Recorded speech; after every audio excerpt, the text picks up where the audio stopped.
노래입니다. 화 있을진저, 화 있을진저. 지난주 우리는 가정주일로 어머니 사랑에 대해서 봤습니다. 어머니 사랑이 하나님의 사랑을 나타낸 거라 그랬죠. 일단 뭐 자식 사랑이 조건이 있나요? 자식이니까 사랑하는 거지. 그놈이 똑똑하고 뭐 부족해서 그런 거 없잖아요. 내 자식이니까 사랑하는 어머니 사랑을 받고 그게 하나님 사랑이라는 거죠. 기독교인이 추구하는 사랑은 이런 하나님 사랑인데, 이 조건 없는 무한한 사랑인데, 이것을 이제 고린도전서에서는 이렇게 노래를 부르죠. 우리가 야외 때도 봤던 그 노래입니다. 우리 이 부분 함께 너무 아름다운 노래니까요. 고린도전서 13장 4에서 7절 함께 읽어보겠습니다. 사랑은 오래 참고, 사랑은 온유하며, 시기하지 아니하며, 사랑은 자랑하지 아니하며, 교만하지 아니하며, 무례히 행하지 아니하며, 자기의 유익을 구하지 아니하며, 성내지 아니하며, 악한 것을 생각하지 아니하며, 불의를 기뻐하지 아니하며, 진리와 함께 기뻐하고, 모든 것을 참으며, 모든 것을 믿으며, 모든 것을 바라며, 모든 것을 견디는이라. 아멘. 참 아름다운 노래죠. 이 사랑 노래가 나에게서 흘러나오는 게 우리의 신앙생활입니다. 이렇게 자꾸 사랑 덩어리가 돼가는 거죠, 우리가. 이게 사랑 노래고요. 이렇게 신앙생활을 해야 된다고 1년 내내 이 강단에서도 설교가 됐었고요. 또 우리는 그렇게 알고 듣고 행하죠. 자, 이 사랑 노래를 이렇게 우리는 불렀는데, 그런데 말입니다. 아이러니하게 정작 예수님은 이렇게 살지 않으신 것 같아요. 복음서를 읽어보면 오늘 본문처럼 예수님은 참지 않고 화를 내셨습니다. 그것도 아주 험한 말로 화를 내셨습니다. 그리고 상대방에게 무례했습니다. 정작 예수님은 그렇게 살지 않았는데 왜 우리는 사랑 노래처럼 모든 것을 참으며 모든 것을 바라며 이렇게 살아야 할까요? 마음 한구석에 항상 의문이 남아 있습니다. 제가 신학교 다닐 때도 이 두 개가 항상 대립했습니다. 예수님 화내지 않았니? 성령 뒤엎지 않았니? 이런 예수님이 있는데, 예수님도 모두를 사랑하셨거든요. 이 두 개가 이제 항상 부딪히면서 많은 이제 논쟁이 있었는데요. 그래서 한 번은 짚고 넘어가야겠다. 우리 교회가 1년 내내, 아니 10년 내내 사랑 노래만 불렀어요. 이 부분은 사실 무시했어요. 언급 안 했어요. 그런데 조건 없는 무한한 어머니 사랑까지 이야기를 하고 나니까, 야, 이거 한 번은 준비해야 되겠다 해서 이제 지난주에 어머니 사랑을 봤으니까 오늘 설교로 이 화 있을진저를 준비했습니다. 이제 마태복음에서 예수님은 화 있을진저를 7번에 치세요. 그래서 7화라고 표현합니다. 7번 화 있을진저를 외치는데, 요걸 다 한 장 내내 나오거든요. 예수님의 그 한 장 내내 나오는 독설이 있는데, 요것을 좀 몇 구절만 요약해서 한번 보도록 하겠습니다. 자, 마태복음 23장 13, 24, 25, 27, 33, 36절입니다. 화 있을진저 외식하는 서기관들과 바리새인들이여, 너희는 천국 문을 사람들 앞에서 닫고 너희도 들어가지 않고 들어가려 하는 자들도 들어가지 못하게 하는도다. 맹인된 인도자여, 하루살이는 걸러내고 낙타는 삼키는도다. 화 있을진저 외식하는 서기관들과 바리새인들이여, 잔과 대접의 겉은 깨끗이 하되 그 안에는 탐욕과 방탕으로 가득하게 하는도다. 화 있을진저 외식하는 서기관들과 바리새인들이여, 회칠한 무덤 같으니 겉으로는 아름답게 보이나 그 안에는 죽은 사람의 뼈와 모든 더러운 것이 가득하도다. 뱀들아, 독사의 새끼들아, 너희가 어떻게 지옥의 판결을 피하겠느냐? 내가 진실로 너희에게 이르노니 이것이 다 이 세대에 돌아가리라. 아멘. 자, 들어보시니까 또 읽어보시니까 예수님 말씀이 참 험악하죠. 험악합니다. 이게 지금 한글 개혁, 우리 이제 한글 번역으로 좀 아름답게 번역이 된 거예요. 그런데 그냥 눈에 봐도 뱀들아, 독사의 새끼들아, 이거 좀 험악하지 않아요? 이게 그 오늘 그대로 보면 정말 이게 가슴이 와닿습니다. 막 욕설이 나오는 거죠. 예수님이 이제 7번에 걸친 화 있을진저인데, 어리석고 눈먼 자들아, 위선자들아, 저주받을 놈들아, 너희는 지옥에 가고 말 것이다. 뱀들아, 독사의 새끼들아. 자, 우리가 복음서를 읽다 보면 예수님이 지독한 독설가임을 알 수 있습니다. 입이 참 거세요. 이 내용을 보면요. 자, 그런데 이제 우리가 성경을 읽다 보면 구약의 예언서를 읽어보면요. 구약 성경의 예언자들의 특징 중에 하나가 이분들의 분노라는 거죠. 이른바 귀한 분들은 입에 담을 수 없는 욕을 이분들은 해요. 높으시고 귀하신 분들은 입에 담을 수 없는 욕을 잘하는 게 예언자들의 또 특징이기도 합니다. 예수님은 이 예언자 계열에 속하십니다. 그리고 가장 중요한 게요. 오늘 이제 핵심이 이건데요. 예수님이 누구에게 이런 독설을 퍼붓느냐라는 거예요. 예수님이 화내는 대상이 누구인가? 이게 핵심이겠죠. 뭐 지나가는 거지 보고 이러지는 않잖아요. 자, 두 종류로 볼 수 있는데요. 하나는 성전이고 또 하나는 방금 봤듯이 서기관과 바리새인들이에요. 외식하는 서기관과 바리새인들. 자, 여러분도 성경을 읽으면서 천천히 한번 복음서 읽어보실 때 험한 독설을 뿜은 대상이 누군지를 한번 보세요. 자세히 관찰해 보십시오. 그리고 정반대로 따뜻한 사랑의 모습이 나타나요. 뭐 이것저것 따지지 않고 무조건 앉는 모습도 나타나군요. 또 그 대상이 있어요. 달라요, 그 대상이. 그래서 한번 자세히 보시고요. 제가 보고 정리했을 때 독설을 퍼부은 대상은 정확하게 두 종류였습니다. 하나는 성전이었고요. 하나는 서기관과 바리새인들이었습니다. 자, 먼저 성전에 대한 것으로 성전 정화 사건을 보겠습니다. 마태복음 21장 12, 13절입니다.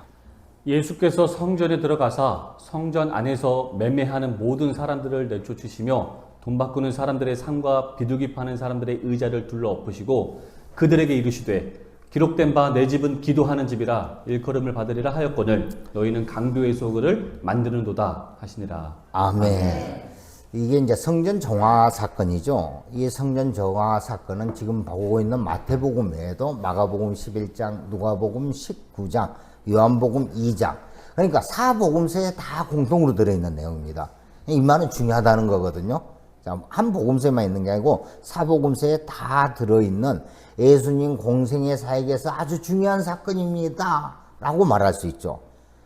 예수님이 지금 성전에 들어가서 사람들을 내쫓고 상과 비둘기 파는 사람들 의자를 둘러 엎어요. 막 이제 다른 구절에서 보면 막 채찍까지 휘두르기도 하고요.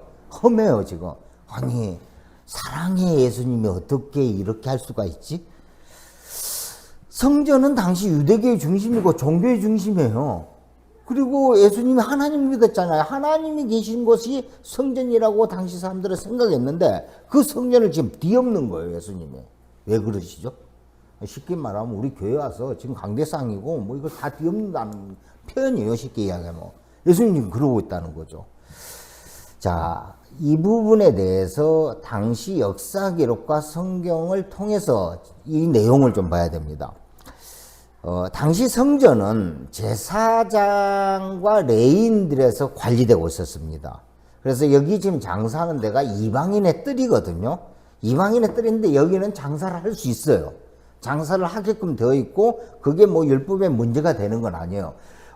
이 장사를 이제 제사장과 레위인들이 주관하고 있었는데 자신들의 지인이나 친척에게 장사를 하게 합니다. 그리고 자기가 조금 수수료를 받아요. 그러니까 직접 관여를 한 거죠. 이권을 가지고 있는 거예요, 이 장사에 대해서.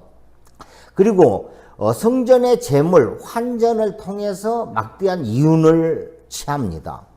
그러니까 성전에서 일하는 제사장 레위인들은 이 성전의 장사를 통해서 이득을 취하고요. 막대한 폭리를 취하거든요. 그때 이렇게 시세대를 보면은 폭리를 취해서 그게 대제사장에게 제일 높은 사람에게 올라갑니다.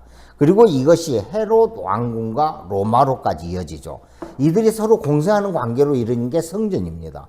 당시 대제사장은 헤롯 왕의 승인이 있어야 가능했기에 대제사장이 되기 위해서는 헤롯 왕에게 많은 뇌물을 줘야 했습니다.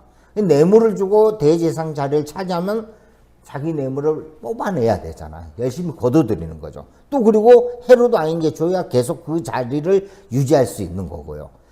성전 제사를 통해서 제사장과 레위인은 부를 축적하고 그 돈은 대제사장으로 올라가고 다시 헤롯 왕에게 흘러가고 또 로마에 바쳐지는, 정치와 종교가 서로 연합하여 환상의 부패 오케스트라를 연주하는 게 성전이었어요. 성전이 강도의 소굴이 된 거죠.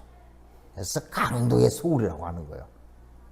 예수님은 이걸 용납할 수가 없었습니다. 이 꼴을 쳐다보니까 그 예언자적 성향 있잖아요. 분노하는 그 예언자적 성향, 화가 나서 그 부패고리에 합류하는, 재물을 매매하는 자들을, 환전하는 자들을 내쫓으시고 판매대를 뒤엎어 버리십니다. 그리고 한마디 하십니다.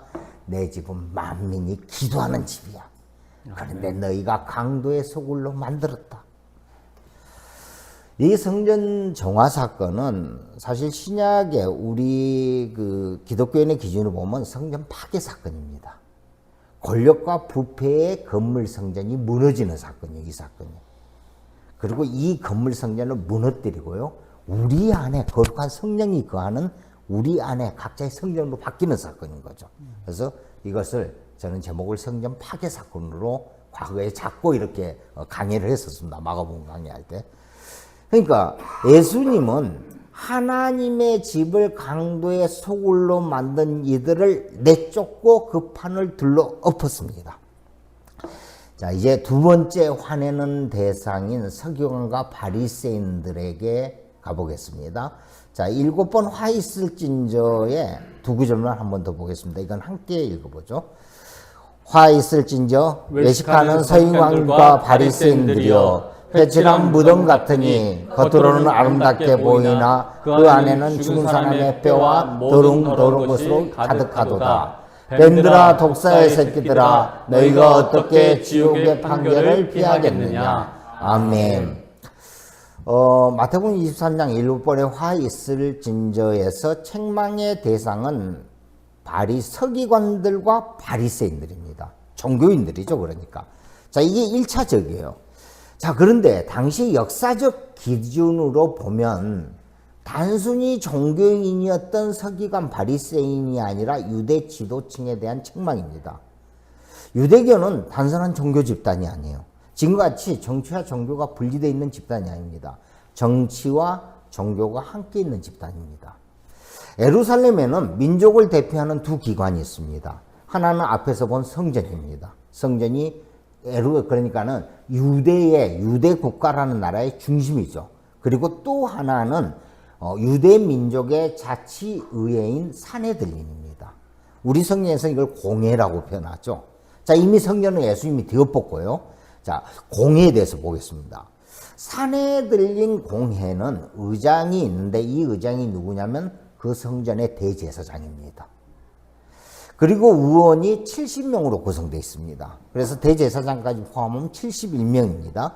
70명의 의원들은 첫 번째가 제사장 그룹입니다. 제사장을 비롯한 사제 그룹. 두 번째는 시족을 대표하는 혼홍들의 장 그룹. 세 번째는 법률을 책임진 율법학자, 이른바 서기관들로 구성되어 있습니다. 구성원들을 조금 더 세부적으로 보겠습니다. 첫 번째 그룹, 사제 그룹은 사두개인들이라고 불립니다. 이들은 다윗 시대의 사독 제사장의 후예들입니다. 그들이 이제 계속 제사장직을 맡거든요. 그들의 가문에서 태어난 사람들, 그 제사장 가문에서 태어난 대대로 제사장들인 귀족 계급으로 보면 됩니다. 재산도 있고요, 자리도 확실하고 그냥 귀족들이에요, 당시에. 자, 이게 첫 번째 사제 그룹이고요. 두 번째 그룹은 각 시족을 대표하는 장들인데, 가나안에 처음 도착했을 때 12지파가 있었죠. 그러니까 12시족이 있다고 보면 됩니다. 그러니까 소수도 있고 좀 큰 지파도 있어요. 그런데 또 세월이 흘러가면서 어떤 지파는 지리멸멸해지고 어떤 지파는 좀 커지고 또 거기서 유력한 가문들이 막 몇 개가 생겨납니다. 자, 그래서 당시에 유력한 가문들의 집합제라고 보면 됩니다. 그 가문들의 장들, 이들을 주로 장로라고 불립니다. 성경에서는 장로로 표현돼요. 이들은 귀족 계급인 사두개인들과 함께 유대의 경제력을 쥐고 있는 막강한 힘이 있는 자들이었습니다. 그러니까 장로들이 있습니다. 자, 세 번째 그룹은 율법학자인 서기관들인데 이들은 바리새파 사람들이었어요. 바리새인이라 하는 것은 뭐냐면요, 이들은 바리새라는 말 자체가 세상과 구별하다는 뜻을 가졌거든요. 불과 몇 세기 전에 일어난 운동이에요. 경건주의 운동이에요. 그래서 세상과 구별돼서 엄격하게 율법을 지키자라는 운동을 벌였는데 이 운동을 벌이는 사람들을 바리새인이라고 그럽니다. 이 바리새인들이 이제 민중의 지지도 받고요. 또 위의 사람들의 지지도 받으면서 그러면서 이 사람들이 서기관에 선출이 되는 거죠. 바리새인 중에서 학문, 가문, 인지도 등을 따져서 괜찮으면 서기관으로 선출이 되는 겁니다.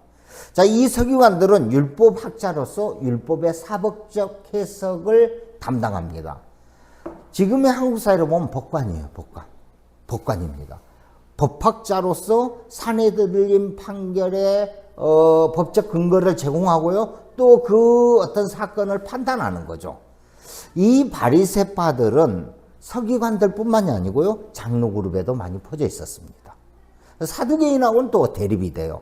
사두개인은 일부 대립이 되지만 그래도 서기관들과 그리고 장로 그룹에 퍼져 있습니다. 그래서 당시 사내들린 공예의 가장 큰 세력은 바리새파 사람들, 그래서 바리새인들이라고도 말할 수 있습니다. 자, 이렇게 구성된 사내들린 공예는 유대를 대표하는 최고의 의결기관이었습니다. 그래서 당시 이제 로마 제국의 서류를 보면요, 이 사내들린이 비록 속국이긴 하지만 유대의 대표기관, 곧 현재의 국회 이상으로 대우해 주었습니다. 그래서 로마 제국이나 총독이 보낸 서류에는 사내들린 의장을 단순히 종교적 대제사장으로 부르지 않고요, 유대 민족의 지도자, 유대 민족의 영수로 기록해서 서류를 보냅니다. 자, 그러니까 사내들린은 단순한 종교 집단의 모임, 장이 아니고 또 종교 회의가 아니라 유대의 입법기관인 국회와 법을 집행하는 사법기관이 함께했던 대표기관이라는 것이죠. 물론 여기서 일부의 정치적인 문제 있습니다. 사형이라든지 몇 가지 문제는 로마 총독에게 가야 됩니다. 그런데 그러지 않는 웬만한 것들은 이 사내들린 공회에서 법을 집행하기도 하고요, 법을 입법하기도 하고요, 다 한다는 것이죠. 화 있을진저 외식하는 바리새인과 서기관들아. 여기에 바리새인과 서기관들은 단순히 종교적 한 분파의 모습, 종교적 기록자들, 율법학자에 대한 분노가 아니라 당시에 정치, 경제, 법을 아우르는 유대 지배층에 대한 분노였습니다. 정리를 좀 하겠습니다. 정리하자면 그동안 우리는 이제 예수님의 사랑을 보았습니다. 예수님은 세상에서 무능한 자, 당하는 사람, 병자, 약자, 그들의 자잘못도 따지지 않았고요. 심지어는 원칙도 없어 보여요. 아무 원칙 없이 그 무지한 어머니의 사랑같이 그냥 포용하고 안으셨어요. 그냥 치유해 주시고 내가 차라리 죽을게 하면서 십자가에 죽으셨잖아요. 그러니까 모든 병자를 치료하고 과부, 고아, 나그네, 그러니까는 정말 썩은 갈대를 꺾지 않는 그런 마음으로, 그 썩은 갈대마저도 사랑하는 마음으로 모든 사람들을 사랑하신 모습이 공생의 예수님의 모습입니다. 특히나 사회의 가장 약한 자들을, 그들을 찾아가셨고요, 그들을 위로하셨어요, 그들을 치유하셨어요. 그리고 제자들에게는 이렇게 가르쳤죠. 이웃을 내 몸같이 사랑하라. 아멘. 나를 핍박하는 자를 위하여 기도하라. 심지어 원수마저도 사랑하라고 가르치셨습니다. 그러나 바리새인과 서기관으로 대표되는 억압하는 자, 군림하는 자, 무자비한 자들, 나아가서 욕심에 사로잡혀 눈이 어두운 자들, 그들을 볼 때는 분노가 치밀어 올라서 정말 감정 조절하지 못하는 그런 사람처럼 분노하고 욕설을 퍼부었습니다. 그 중에서도 특히 군림하는 자들, 당시 유대의 지배층, 기득층에 대해서 분노는 더더욱 가차 없었습니다. 일본 제국 시대에 대한민국 사람임에도 일제와 야파여 나라의 주권을 넘기고 경제적으로 백성을 수탈하는 친일 매국노들에 대한 분노 같은 거예요, 이게 지금. 법을 공부해서 판검사가 되어서 오히려 법으로 백성을 올가매는 그 판사 검사들에 대한 분노. 일제시대, 군부 독재시대, 자신의 안위와 이익을 위해서 자신에게 주어진 권위와 그 어떤 권력을 폐역하게 사용한 자들에 대한 분노였다는 것이죠. 그들은 겉으로는 아름답게 보입니다. 겉으로는 능력 있게 보입니다. 그 안에는 죽은 사람의 뼈와 모든 더러운 것이 가득한 해칠한 무덤들입니다. 그래서 예수님이 큰 소리 치는 거예요. 뱀들아, 독사의 새끼들아, 너희가 어떻게 지옥의 판결을 피하겠느냐? 너희는 무조건 지옥행이야. 지옥은 따는 당상이야. 하나님을 등지고 하나님의 백성의 고요를 빨아먹는 너희에게 절대 용서는 없다. 뱀들아, 독사의 새끼들아. 예수님의 지독한 독설은 정확하게 종교라는 틀을 통해서 경제적 우위로 또 법이라는 틀을 통해서 백성 위에서 군림하는 유대교 지도층과 유대 기득권층을 그 타켓으로 삼았습니다. 여러분, 이 백성들이 누구의 자녀입니까? 하나님의 자녀고요. 하나님의 백성입니다. 그런데 하나님이 아버지세요. 하나님이 어머니세요. 그런데 누군가가 자기 자녀를 핍박하는 거예요. 가만히 있을 엄마, 아빠가 어디 있습니까? 들고 일어나는 거죠. 그게 예수님의 모습이라는 거죠. 부모인 하나님이 강하게 그들을 질책합니다. 예수님의 마태복음 23장의 7가지 화를 크게 요약하면 두 가지로 볼 수 있습니다. 요약을 좀 해봤습니다. 첫 번째로 비본질적인 것으로 본질을 깔아뭉개고 무시하는 거. 그러니까 본질이 중요한데 오히려 비본질로 본질을 없애버리는 겁니다. 지금 마태복음 23장 24절 함께 할까요? 맹인된 인도자여 하루살이는 걸러내고 낙타는 삼키는도다. 아멘. 하루살이는 걸러내고 낙타를 삼키는 모습, 특히 법을 다루는 서기관들, 법관들은 율법을 민족 생활에 적용하기 위해서 뭐 하라 하지 마라는 세부 세칙들을 만듭니다. 이 규정들은 본질을 나타내야 되는 것인데 오히려 거꾸로 본질을 죽여버리고 다른 그 격가지를 더 만들어내서 이걸 가지고 백성의 군림하고 억압하는 것으로 사용하는 거죠. 우리가 잘 아는 안식일법이 그렇습니다. 안식일은 생업에 관련된 일을 하지 않고 7일날은 쉬는 날이잖아요. 그런데 안식일법이 결과적으로 가난한 사람들에게 무거운 짐이 되고 그들을 정죄하는 덫이 되어버린 거죠. 당시의 일이 그렇다는 거죠. 예수님 제자들이 안식일날 밀밭에서 밀을 좀 훑어 먹었어요. 배가 고프셨어요. 그래서 밀을 훑어 먹는데 이것을 본 바리새인들이 예수의 제자들 그리고 예수께 찾아야 야, 니네들 안식일법 위반했다고 막 단죄를 합니다. 정죄를 합니다. 자, 이 정죄가 차라리 남의 밀밭에서 왜 네가 그 밀을 훔쳐 먹었니? 훑어서 먹었니? 이러면은 이건 말이 맞잖아요. 이것도 이거면 다행인데 그러지 않고 밀알을 훑어서 입에 넣는 행위는 노동인데 이게 안식일법에 이제 안식일 규정에 노동인데 이게 추수하고 노동하는 행위인데 이 안식일법을 위반했다고 이제 단죄를 하는 거죠. 그런데 이제 참고로 하나 말씀드릴게. 가난하고 굶주린 자들이 남의 밭에서 밀 몇 번 이렇게 잘라서 훑어 먹었다고 이게 죄가 되지는 않습니다. 과거 우리나라에 서리 같은 거 있었잖아요. 이 세상에 그런 거 많습니다. 성경에도요, 헤세드라고 해서요, 자비입니다. 자비. 굶주린 자들의 그런 부분은 넘어가요. 그 이상 몇 개도 추수할 때는 꼭 떨어뜨려 놓고 하라잖아요. 배고픈 자들 먹을 수 있도록. 이제 이게 죄는 아닌데, 차라리 그걸 걸고 넘어졌으면 그래도 좀 일리가 있는데, 안식일법, 노동행위를 했다. 추수행위를 했다. 그러면서 이제 정죄를 하는 거죠. 예수님이 그래서 이제 화가 나서 한마디 합니다. 너희들은 본래 정신, 본질을 내세워서 주변부, 지엽적인 것으로 오히려 본질을 말살하는 자들이다. 그러면서 이런 이야기를 하죠. 원래 안식일법은 가난한 자들을 위해서 만들어진 거야. 이제 그러면서 그런 형태의 이야기를 하죠.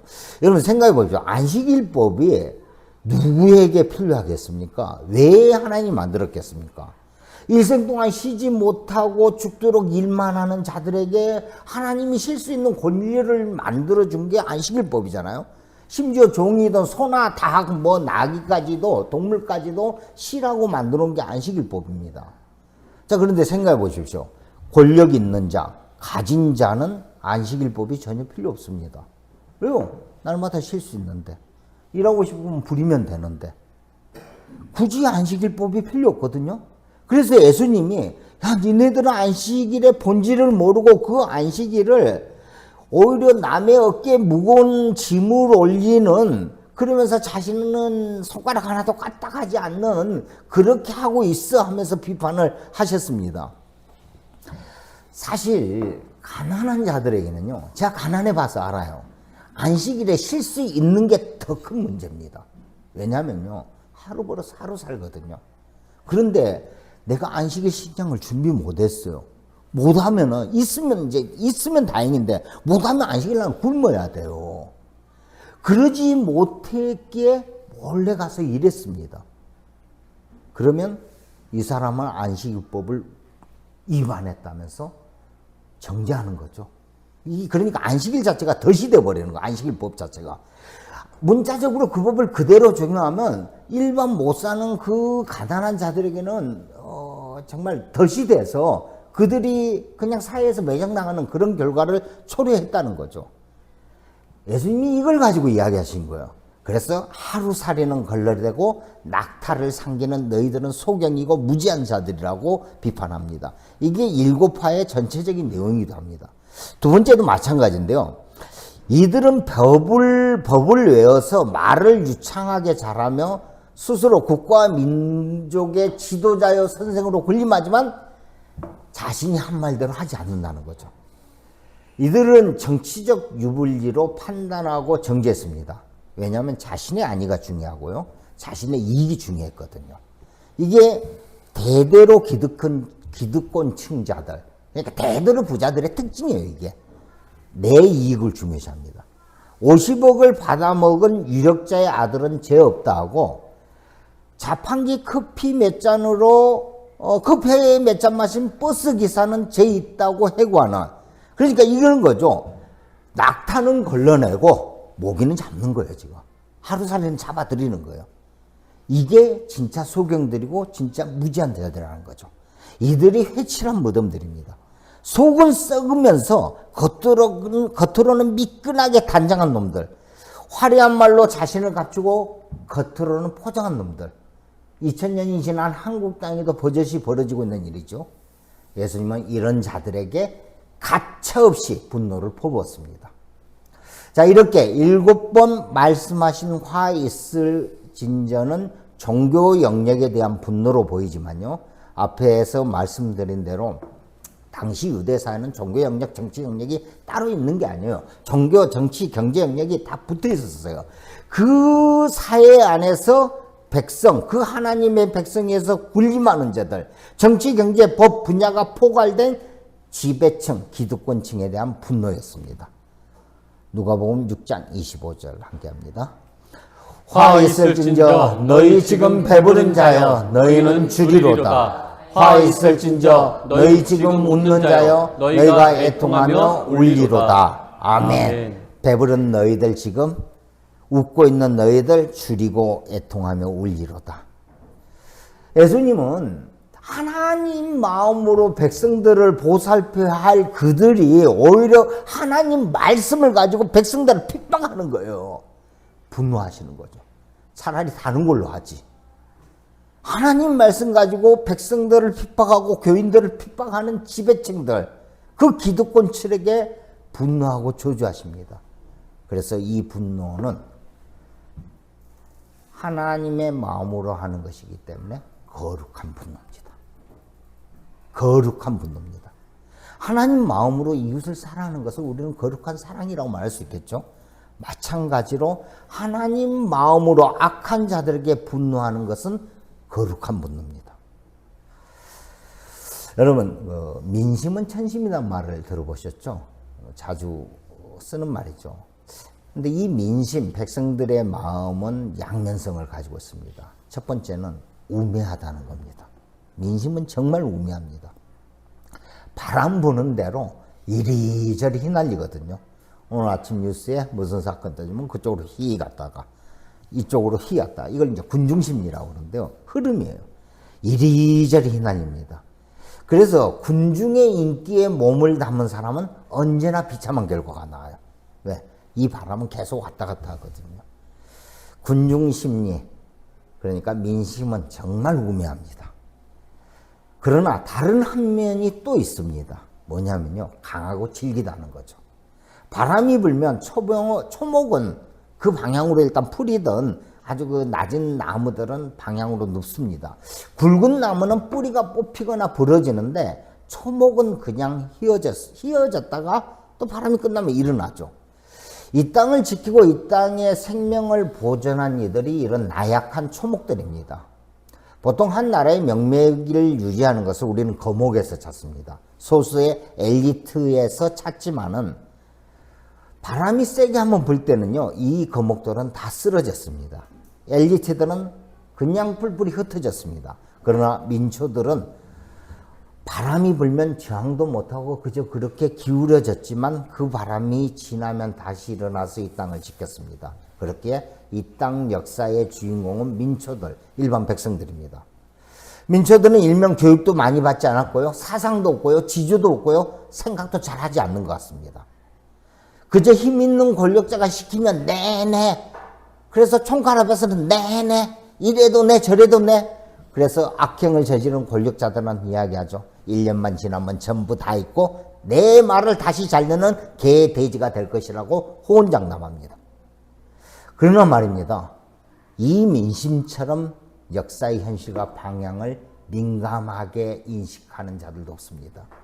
민俗학자들이 설화나 민요를 연구해 보면요, 이른바 소수의 엘리트 등들이 자신의 안위와 이익을 위해서 입을 다물고 있을 때, 떠나버릴 때 민초들은 간단한 민요 형식으로 그때그때 상황에 대한 저항을 표시했고요, 불길한 미래를 경고한 노래를 퍼뜨렸습니다.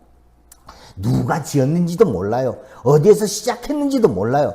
그런데 그 노래는 삽시간에 전국을 휩습니다. 결국은 세상을 바꿨습니다. 예수님이 너희가 잠잠하면 돌들이 일어나 소리를 칠 거라고 이야기하시죠. 그 돌들입니다. 이 돌들이 민초의 힘인 거죠. 민초들은 관념, 이념, 사상에 대해서 무지합니다. 그런 거 몰라요. 순수합니다. 사상은 인위적인 것이지만 순수함은 그냥 감각입니다. 느낌입니다. 그래서 예리한 거예요. 이 예리함이 바람이 되고 태풍이 돼서 휩쓰는 거죠. 광야에 나딘 거는 그 수많은 돌들이 들고 일어나 소리치는 함성, 그게 민심이고요. 그래서 민심은 천심이다 라고 합니다. 마무리하겠습니다. 예수님은 사랑했습니다. 1년 내내 10년 내내 이 강단에서 이 사랑만 노래했어요. 세상에서 당하는 사람, 무능한 사람, 병자, 약자에 대해서는 그들의 자잘못도 따지지 않고 아무런 원칙도 없이 그저 정말 무지한 어머니처럼 무조건 안아야 했습니다. 그게 예수님의 사랑이었고 우리는 제자로서 그런 사랑을 살아가야 됩니다.